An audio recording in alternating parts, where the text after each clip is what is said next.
एकदाग्रहिताशीषो यशोदानन्दगिनी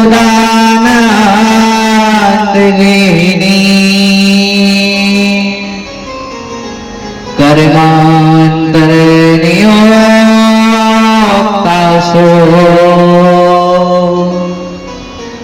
निर्गमन स्वयं धनी। संत कहते हैं एक बार का अर्थ कार्तिक मास लगाया गया जिसमें इंद्र की पूजा हुआ करती अतः इसमें काम अधिक बढ़ जाता है। अब मैया ने अन्य राशियों को तो अन्य कार्यों में लगा दिया, खुद भगवान के लिए माखन मथने और विचार करने लगी। अभी कन्हैया सो रहा है और जगते ही वह खाना मांगेगा, क्योंकि हमारे गोपाल जी को जल्दी भूख लग जाती है। वो सबसे पहले खाना खाने के लिए ही जाते हैं। इसीलिए हमारी दूसरी बांकी बिहारी जी हैं, उनके यहाँ पर मंगला आरती नहीं होती। उनके यहाँ सीधी सुबह आरती होती है 7:30 बजे। मंगला आरती केवल जन्माष्टमी के दिन ही होती। बोलिए श्री बांके बिहारी लाल की। अब ये जगह कहने लगे मैया मुझे भूख लग रही है। मैया कहने लगी लाला अभी सदलौनी तो बनी नहीं, बासी माखन रखा है उसी को खा लो। भगवान बोले अच्छा तो मैं अब बासी माखन खाऊंगा? मेरे घर में 9 लाख गायें हैं, मैं बासी माखन क्यों खाऊं? मुझे तो सदलौनी ही चाहिए और अभी चाहिए। भगवान जिद पर मैया कहने लगी कन्हैया अभी सदलौनी बनने में तो समय, तो जब तक क्यों ना तो दूध पी ले। भगवान बोले मैया फिर मैं तेरा दूध पीऊं, तेरे दूध के अलावा मुझे किसी का दूध अच्छा नहीं लगता। मैया भगवान को दूध पिलाने लगी। दूध पीते पीते भगवान ने मैया से पूछा मैया तुझे दूध प्यारा है कि दूध? मैया बोली लाला दूध का क्या है, दूध तो और भी आ जाएगा, लेकिन मुझे तो मेरा पूत प्यारा है। इतने में एक गोपी आई और मैया से कहने लगी मैया जो तुमने रसोई में दूध रखा है वो बन रहा है। इतना सुनते ही मैया ने भगवान को उतारा और दूध को बचाने चली। अब तो भगवान क्रोधित हो गए, कहने लगे अभी तो कह रही थी मुझे पूत प्यारा है और अब दूध को बचाने चली गई। सब मटकी फोड़ दी और उखल पर बैठ कर बासी माखन खाने लगी। मैया दूध उतार कर आई, यहाँ आकर देखा तो क्षीर सागर। मैया कहने लगी आज इसको नहीं छोड़ो। छड़ी उठाकर भागने लगी। अब तो आगे आगे भगवान पीछे पीछे मैया। कुछ दूर जाने के बाद मैया को लगा कहीं कन्हैया अधिक न डरे। मैया रुक गई, भगवान भी रुक गए। मैया ने छड़ी दी और इनको पकड़ लिया। कहने लगी आज इसको मारूंगी नहीं लेकिन दंड अवश्य दूंगी। कोकल से बांधने का प्रयास तो एक आश्चर्य हुआ, 2 आंगुल रस्सी छोटी पड़ने लगी। इतने में भगवान कहने लगे मैया क्या हो रहा है? बोली जितनी भी रस्सी ले लो 2 आंगुल छोटी ही पड़ रही है, अब तू ही बता मैं क्या करूं? तो भगवान खुद ही बदल गए। इधर दाऊ दादा इनके पास आए, कहने लगे मैं मना करता था शैतानी मत कर, आज मैया ने मान दिया ना, चल मैं बात करके आता हूँ, कुछ हो सकेगा तो करूंगा। अब बलदाऊ मैया के पास गए, कहने लगे मैया कन्हैया को छोड़। मैया बोली नहीं छोड़ू। बलदाऊ जी बोले नहीं छोड़ेगी तो मुझे जानती नहीं है, मैं शेष अवतार हूं, एक पुकार में सारे ब्रह्मांड का नाश कर सकता हूं। मैया ने केदारी के यहाँ से चला, नहीं तो इतना मारूंगी कि तेरी शेष पुकार निकल जाए। सब अवतार को मेरे ही घर में अवतार मिले, तू कह रहा है मैं शेष अवतार हूँ, कल को कन्हैया कहवे वो मैं विष्णु को अवतार हूँ, और नंद बाबा की मैं मानव अवतार हूँ। सब अवतार तो हमारी घर में जन्म मिलो है। मैया तो चली। इधर भगवान उकल को लेकर यमला अर्जुन वृक्ष के पास आए, नल और कुंवर का उद्धार किया। अब ये भगवान की स्तुति करने लगे। भगवान से कहा प्रभु यदि आप कहें तो हम आपका बंधन खोल। भगवान कहने लगे अपना बंधन तो खोल नहीं पाए, अब इस माँ की ममता को क्या खोलोगे, चले जाओ नहीं तो यहाँ से अभी आपको दंड दे दूंगा। इस प्रकार नल और कुंवर की रक्षा, उनका उद्धार किया। आगे भगवान ने फल बेचने वाली पर कृपा की। एक दिन नंद बाबा ने सभी ब्रजवासियों से कहा, जब से कन्हैया का जन्म हुआ है तब से यहाँ पर नित्य उत्पात हो रहे हैं, क्यों ना हम लोगों को कहीं अन्यत्र चलना चाहिए। तब उपनंद कहने लगे, वनम वृंदावनम पश्यत्या नवकानना गोपी गोपी गवासेत्या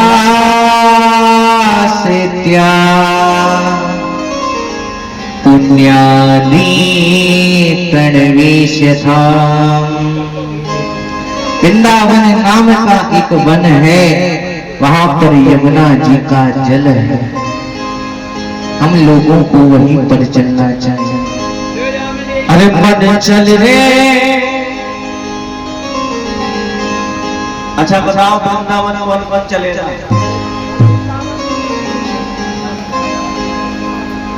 देखो हमारे यजमान इतने अच्छे हैं, तैयार रहते हैं जाने के लिए, जबकि रोज जा रहे हैं। ऐसा भाव होना चाहिए। मन चल रे वृंदावन धाम, राधे राधे गाएंगे, राधे राधे गाएंगे, श्यामा श्यामा गाएंगे, राधे राधे गाएंगे, श्यामा श्यामा गाएंगे। दोनों हाथ उठाओ, जो हाथ नहीं उठाए उसके बगल में उंगली कर दो। राधे राधे गाएंगे, श्यामा श्यामा गाएंगे, राधे राधे गाएंगे, श्यामा श्यामा गाएंगे, राधे राधे गाएंगे, श्यामा श्यामा गाएंगे। मन चल रे वृंदावन धाम, राधे राधे गाएंगे, मन चल रे वृंदावन धाम, राधे राधे गाएंगे, राधे राधे गाएंगे, श्यामा श्यामा गाएंगे, राधे राधे गाएंगे, श्यामा श्यामा गाएंगे। अरे मन चल रे वृंदावन धाम, राधे राधे गाएंगे, वृंदावन धाम, राधे राधे गाएंगे।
मिल जाए, तुझे मिल जाए, तुझे मिल जाए, श्याम श्याम राधे राधे गाए।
बोलिए वृंदावन में हरि लाल जय हो।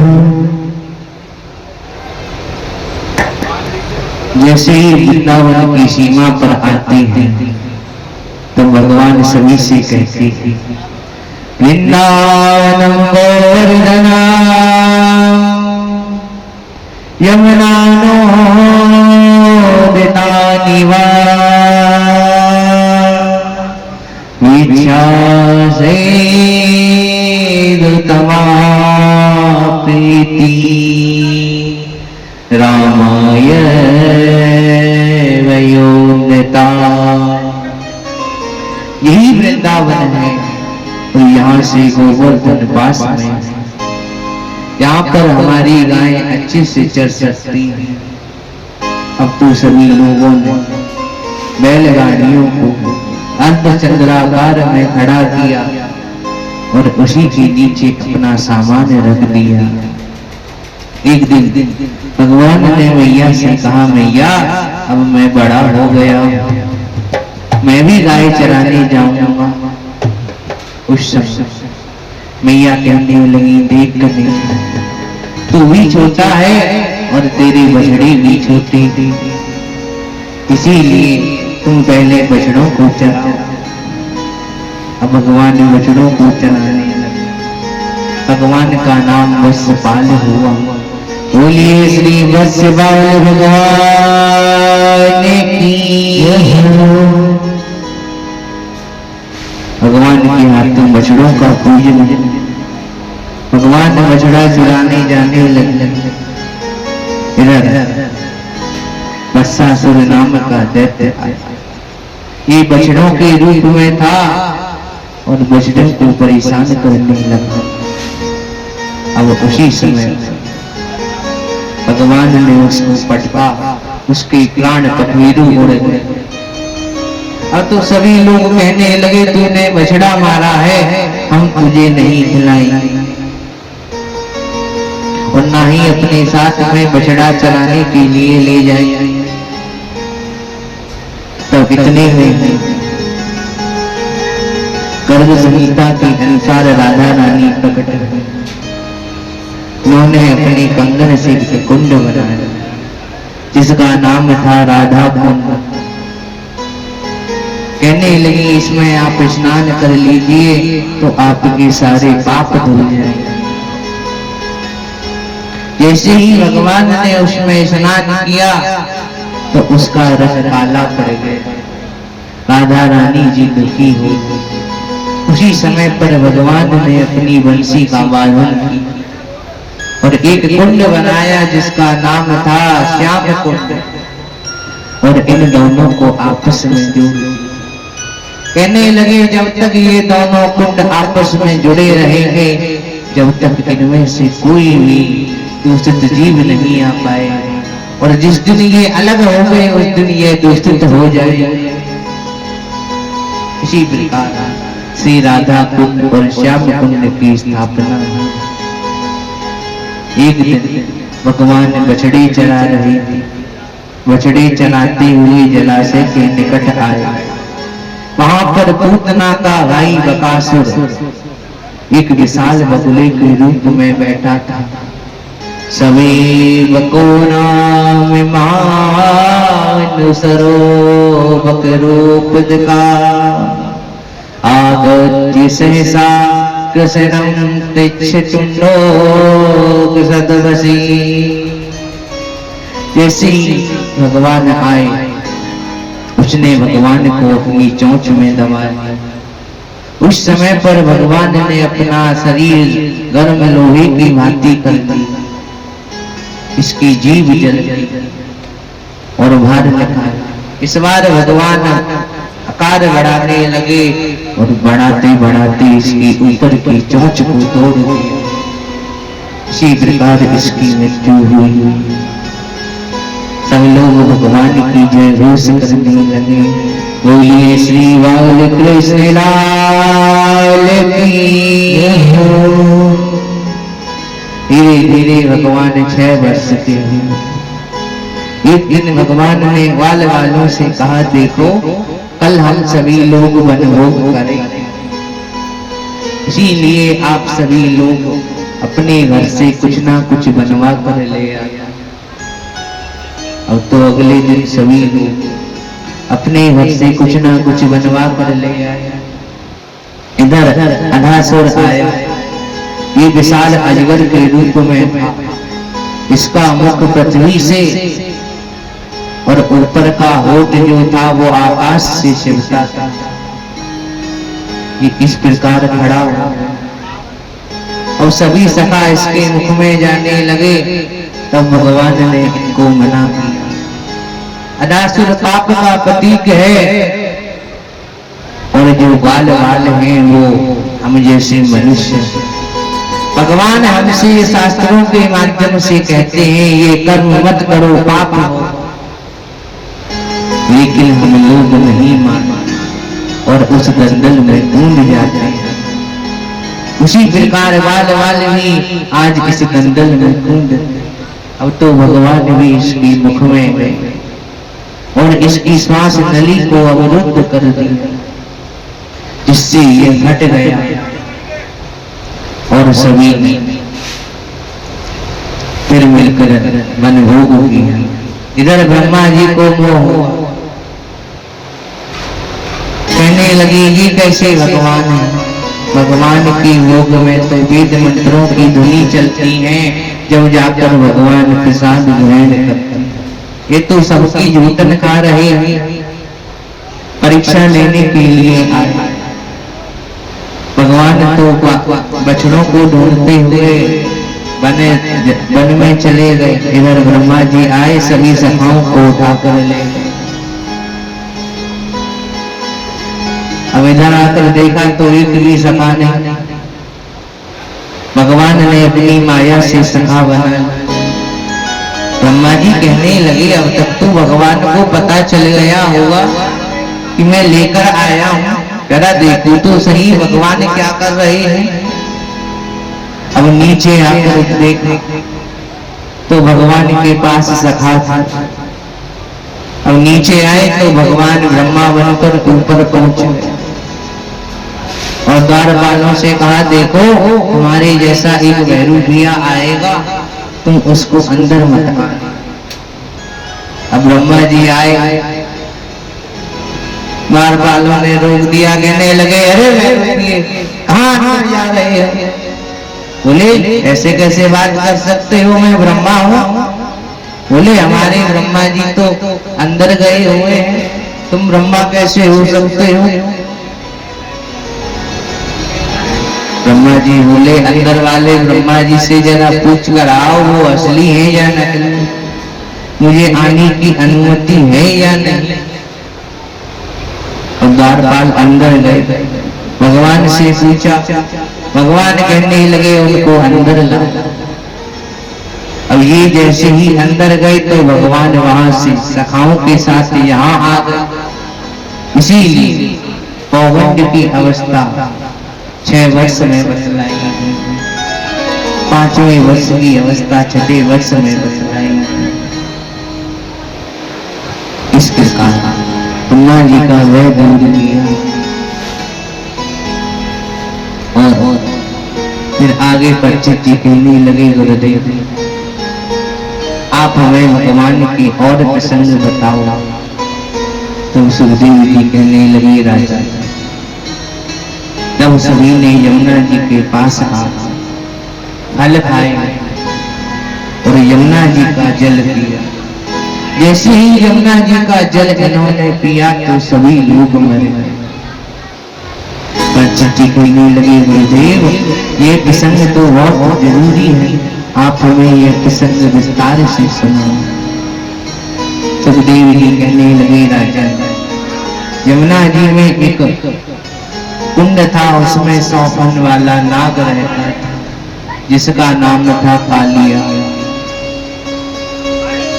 भगवान ने उसने जल को विष से दूषित कर रखा था, कोई भी जल नहीं पीता था और जो जल पीता था वो मर जाता था। अब भगवान ने इन लोगों को जीवित किया और कालिया को भगाने का प्लान बनाया। कहने लगे, आज सभी सखाओं के साथ हम लोग यमुना तट पर ही खेलेंगे। अब एक सखा कहने लगा, कन्हैया हम लोग यहाँ पर नया क्या खेलेंगे आज? तब एक कहने लगा, भैया कबड्डी खेलते हैं। दूसरा कहने लगा, भैया ये 32 के 32 दांत देखे हैं, ये सब टूट जाए, क्योंकि हमारे यहाँ मातन मिश्री तो रह नहीं पाती, इतने कमजोर हैं हम। अगर कबड्डी खेलेंगे तो एक ना एक के हाथ पांव तो टूट ही जाएंगे। एक कहने लगा, भैया कुश्ती खेलेंगे। एक कहने लगा, हाथ पांव जरूरी नहीं लगते तुमको, देखते नहीं हो यहाँ पर पत्थर हैं, किसी का सिर टूट जाएगा, किसी का हाथ टूट जाएगा। तब भगवान ने कहा, हम लोग आज गेंद खेलेंगे। एक सखा ने कहा, कन्हैया गेंद कहाँ है? भगवान बोले, किसके पास गेंद है? अब किसी और के पास तो मिली नहीं, श्री रामा जी के पास गेंद थी। कन्हैया श्री रामा जी से कहने लगे, देखो भैया तुम अपनी गेंद दे दो। श्री रामा बोले, मैं अपनी गेंद नहीं दूंगा, मेरे पास एक ही तो गेंद है, वो भी अगर जिस यमुना जी में चली गई तो मेरी तो गेंद भी चली जाएगी। भगवान कहने लगे, देखो आपको किसी पर विश्वास ना हो, मुझ पर तो है। तब एक सखा कहने लगा, अरे श्री रामा जब तक गेंद हाथ में है जब तक तो मेरी जिम्मेदारी है, और जैसे ही गेंद मुझसे छूट गई तो समझ जाना मेरी जिम्मेदारी भी खत्म हो गई। भगवान बोले, मैं जिम्मेदारी है, यदि तुम्हारी गेंद खो गई तो मैं ला कर दूंगा। तो गेंद प्रारंभ हो और खेलते खेलते भगवान ने यमुना जी में गेंद डाल दी। इधर श्री रामा जिद पर अड़ गए, मुझे तो वही गेंद चाहिए, कहीं से भी ला कर। इतने में भगवान यमुना जी में कूद गए। अरे काली खेल में आयो रे, बड़ो पुराना गीत है। हाँ, सब मैया गाते हैं इस गाने को और सब जानती हैं। काली खेल में आयो रे, मेरा बारो सौ कन्हैया,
पट गेंद बनाई, रेशम की पट गेंद बनाई, रेशम की पट गेंद बनाई, रेशम की पट गेंद बनाई।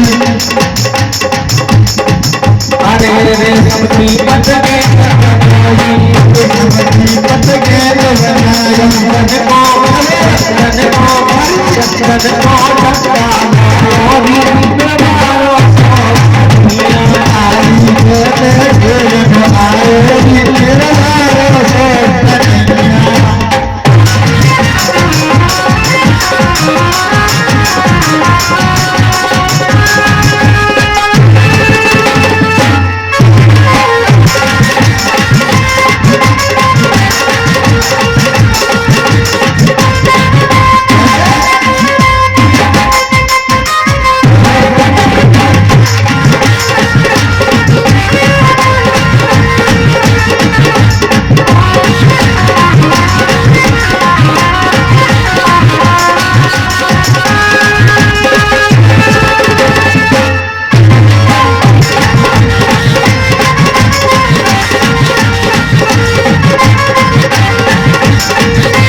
को मतलब को बजा दियो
बोलिए बांके बिहारी लाल जय हो।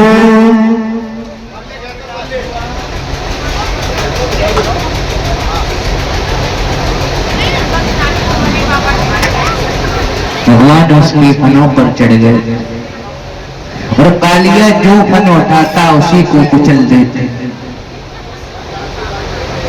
मानो भगवान तांडव नृत्य कर रहे हैं। शंकर जी ने ऊपर से देखा और कहने लगे, प्रभु इस नृत्य में तो मैं ही अवतरित था, लेकिन आप तो मुझसे ही अच्छा तांडव कर लेते हो। कालिया नाग के फनों से रक्त निकलने लगा। नाग पत्नियों ने क्षमा याचना। भगवान कहने लगे, तुम तो स्तुतियों पर स्तुतियां करती जा रही हो, लेकिन ये कुछ कर ही नहीं रहा। कालिया नाग कहने लगा, मैं आपकी स्तुति क्यों करूं? मैंने जब कुछ किया ही नहीं तो फिर मैं आपकी स्तुति क्यों करूं? मेरा कोई दोष ही नहीं। भगवान बोले, ऐसा क्या? कालिया कहने लगा, प्रभु एक बात बताओ, इस पृथ्वी पर नाग किसने बनाए? भगवान बोले, मैंने। नागों को विषैला किसने बनाया? भगवान बोले, मैंने। नागों का तामस स्वभाव किसने बनाया? भगवान बोले, मैंने। जब सब कुछ आपने ही किया है तो फिर मैं आपकी स्तुति क्यों करूं? भगवान बोले, ठीक है तो यहां से चले जाओ। कालिया कहने लगा, प्रभु यहाँ पर आप नहीं छोड़ते और वहां पर आपका गरुण नहीं छोड़ता, अब जाऊं तो जाऊं कहां? कोई ठिकाना ही नहीं है। अब यहाँ पर तो उसको सौली जी ऋषि जी का श्राप लगा हुआ है, इस कारण से नहीं जा पाया, और ना ही वो आ सकता है, क्योंकि ये मीनू को खाया करता था। उस समय सौरी जी महाराज ने इसको श्राप दिया था कि आज के बाद अगर तू यमुना जी के निकट भी आया तो तू भस्म हो जाएगा।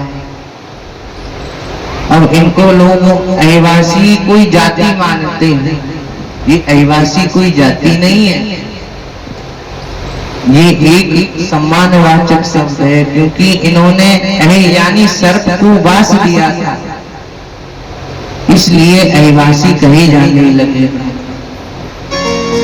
श्री सौरी ऋषि जी की जितने भी वंशज वो सब अहिवासी ब्राह्मण कहे जाते हैं, यानी सर्प को वास देने वाले, ये नहीं के सर्प की ही जाति के हों। बहुत से लोग इसको जाति मान बैठे हैं कि महाराज ये जाति है, ये जाति नहीं है, एक सम्मान है। अतः प्रभु अब बताओ मैं क्या करूं? भगवान कहने लगे, देखो अब तुम्हारे जो सिर है ना उस पर मेरे चिन्ह बन गए, आज के बाद गरुण तुमको नहीं खाए, लेकिन एक बात का ध्यान रखना, जाते जाते यदि तुमने मुड़कर देखा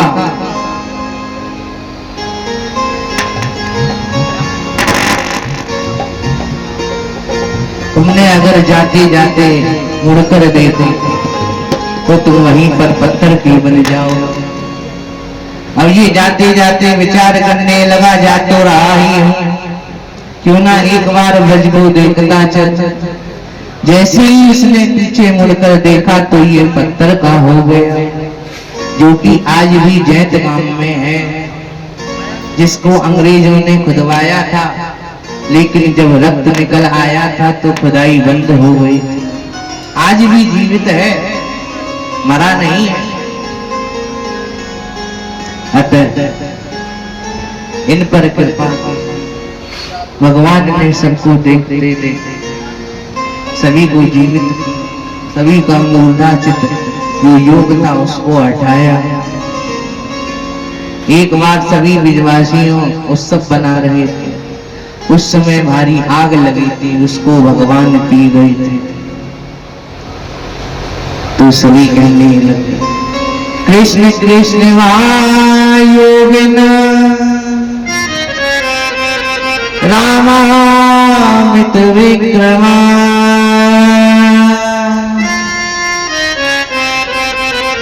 ऐसे घोरे तयो बहिष्ठा,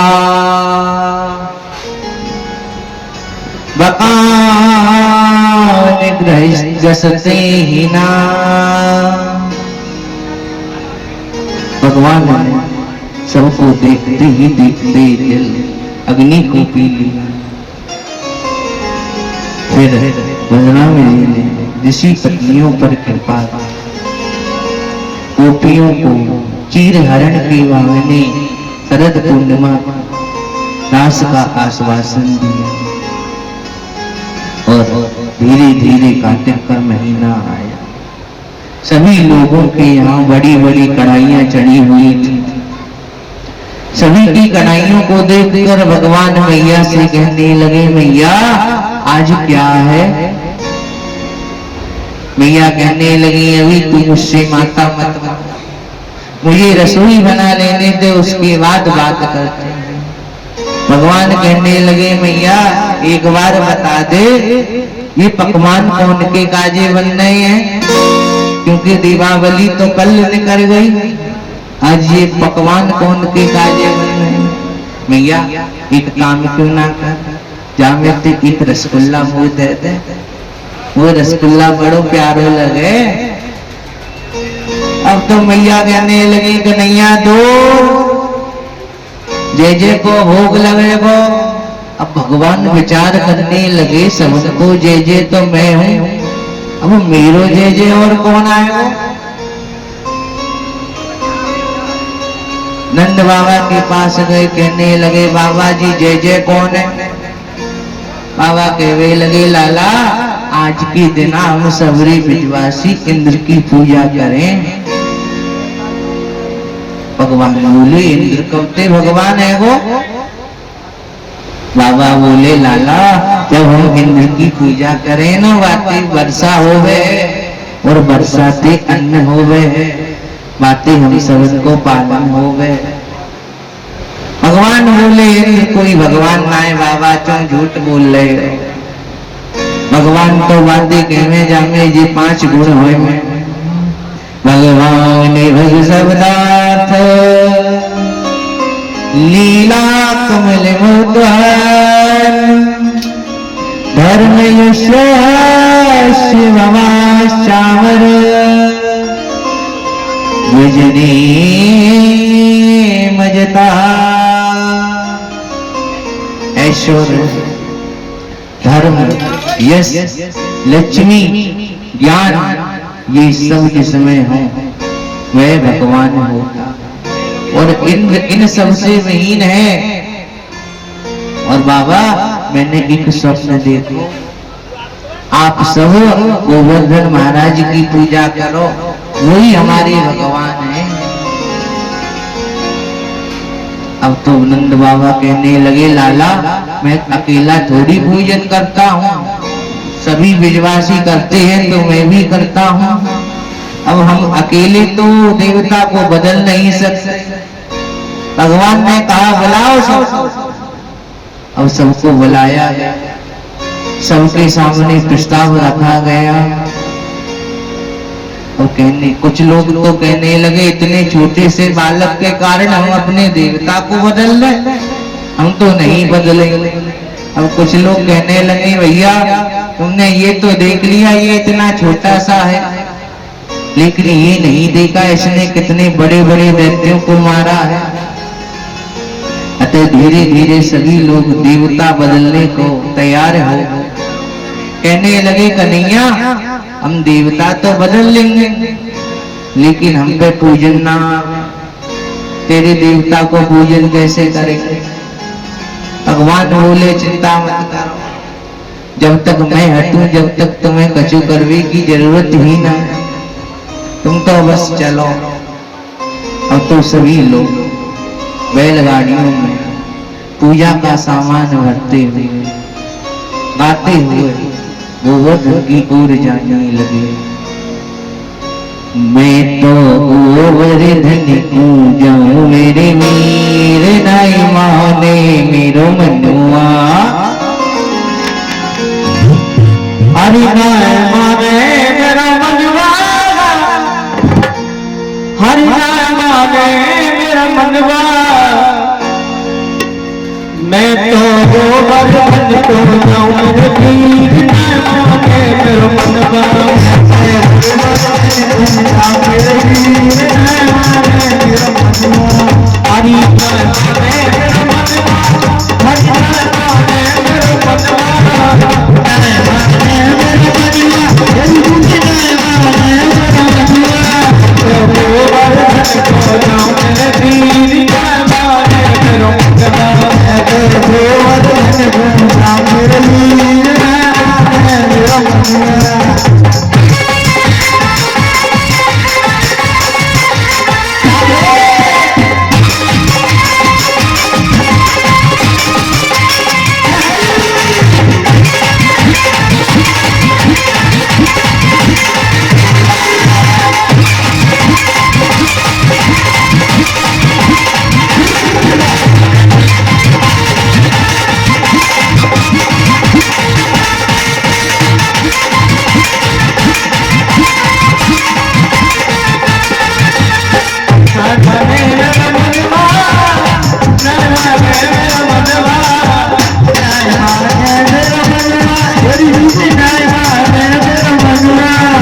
गुरुवर को जाऊं मेरे पीर न माने मेरो मनवा ऐसे गुरुवर जाऊं मेरे पीर न माने मेरो मनवा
सबसे पहले हमारे जो यजमान है वो आए और पूजन करें गिरिराज जी का और उसके बाद में सभी पूजन करके साथ ही साथ परिक्रमा भी लगाते जाएं गिरिराज जी की।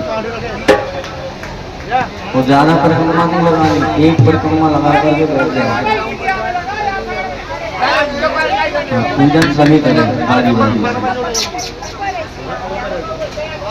ये परिक्रमा तो लंबी पड़ जाएगी नहीं, हाँ जो ही लगाओ।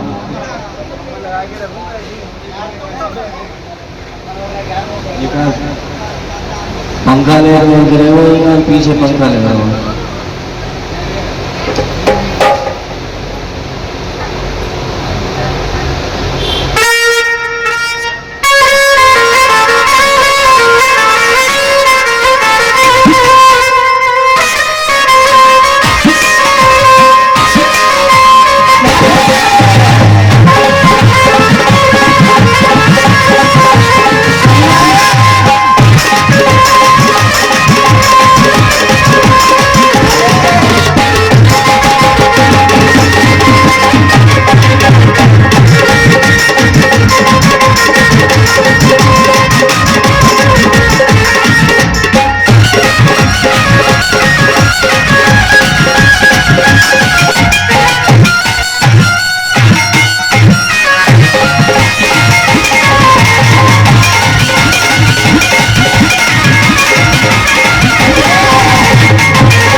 शेर की करूं कढ़ाई, सात शेर की करूं कढ़ाई, अरे सात शेर की करूं कढ़ाई, शेर की करूं कढ़ाई।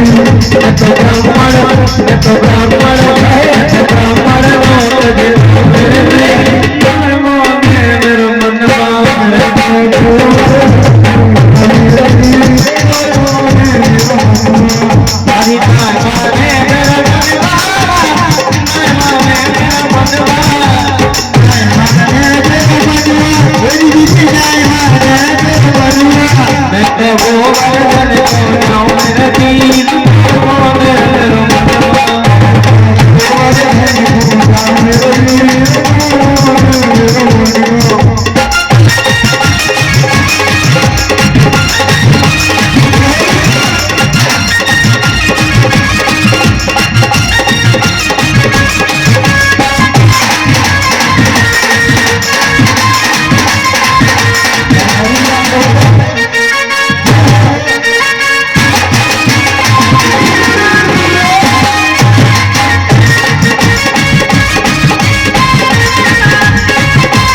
रुपया की पाव जलेगी,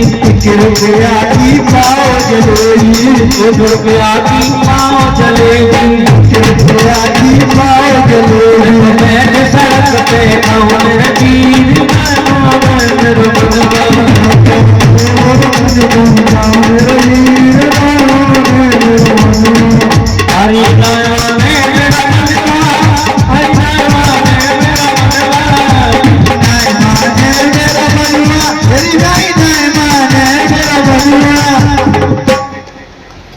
दादा ने मेरी वीडियो बना ली, अम्मा की बनाने में लग रहे हैं। मैं तो वर्धन को जाऊं मेरे दीन न माने मेरे मनवा में, वर्धन को जाऊं मेरे दीन न माने मेरे मनवा।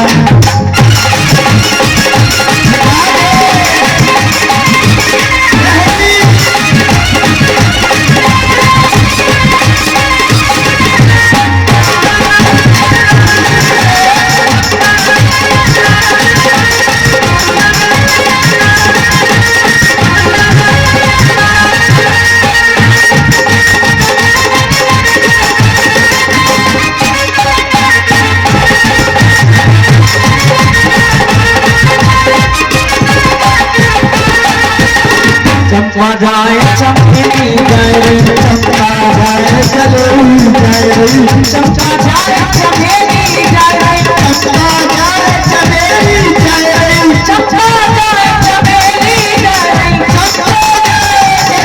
जाए, चंपा जाए चमेली जाए, चंपा जाए चमेली जाए। अरे मैं कैसे रह जाऊं मेरे दीन माने मेरे मनवा में, जाऊं मेरे दीन माने मेरे मनवा।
बोले गिरिराज महाराज की जय हो। आइए जो भी पूजन के लिए रह गए बारी बारी से पूजन करके अपने यथा स्थान पर बैठ जाए। और इसी भजन के बाद में आप सुंदर सी झांकी का दर्शन करेंगे।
आइए एक भजन उसके बाद में बड़ी सुंदर सी झांकी और सभी बारी बारी से जल्दी जल्दी पूजन कर लें और अपने स्थान पर बैठ जाएं। उसके बाद में इस भजन के बाद बड़ी सुंदर सी झांकी।